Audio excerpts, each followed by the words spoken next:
Dans une mise en scène réglée au cordeau, sur la musique de l'Ode à la joie de Beethoven, l'hymne européen, Emmanuel Macron fait son entrée au carrousel du Louvre.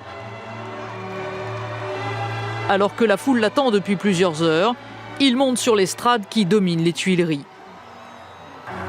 Les bras levés vers le ciel faisant le vœu de la victoire, le nouveau président savoure son élection. Ses premiers mots vont à ceux qui l'ont soutenu. Il faut savoir qu'il a été élu, quand même, devant la pyramide du Louvre, d'accord, avec 66,06% des votes. Vous savez également que ce même monsieur a dit un jour, la bête de l'événement est là et elle arrive. Je crois que notre génération doit savoir que la bête de l'événement est là. Et elle arrive. La bête de l'événement est là. Et elle arrive. Ce même monsieur a dit également qu'il était dans une transcendance et qu'il était donc dans une mission. Est-ce que vous êtes en mission? Oui. C'est comme ça que je le vis. Et depuis que je suis rentré dans le champ politique, je vis ça comme une mission. Il y a une dimension de spiritualité. Il y en a une. Et en tout cas, la conviction qu'il existe une transcendance, oui. Quelque chose qui dépasse, qui vous dépasse, qui vous a précédé et qui restera. Alors maintenant, écoutez bien. Vous savez tous qu'on est dans un monde avec les valeurs qui sont inversées. Ok. Prenons donc le nom de Macron, d'accord, que je viens d'écrire juste là. Si on l'écrit de façon inversée, ça donne Norcam, d'accord? J'ai donc été taper Norcam sur Google, et voici sur quoi je tombe. Norcam, seigneur du néant. Voici donc Norcam, le seigneur du néant. Je poursuis donc en tapant Norcam Wikipédia, on tombe là-dessus, donc satanisme. Je n'aurais pas fait ce parcours.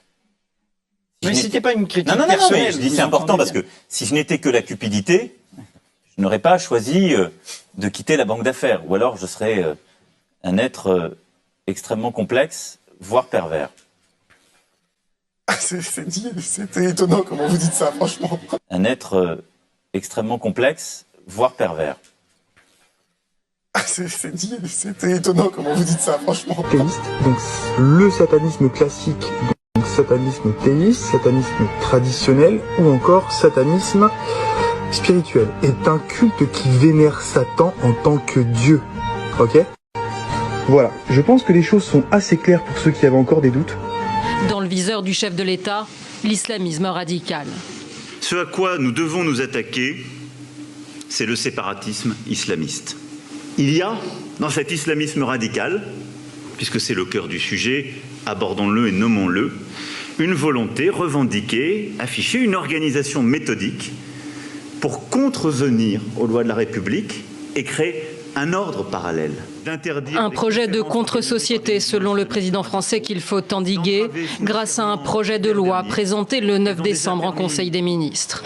Extension de l'obligation de neutralité des salariés des entreprises privées travaillant pour le service public, charte de laïcité obligatoire pour les associations et motif de leur dissolution étendue, encadrement renforcé des écoles privées confessionnelles, scolarisation obligatoire dès l'âge de 3 ans et instruction à domicile strictement limitée figureront notamment dans le texte, comme la formation des imams labellisés et le contrôle strict des financements des lieux de culte.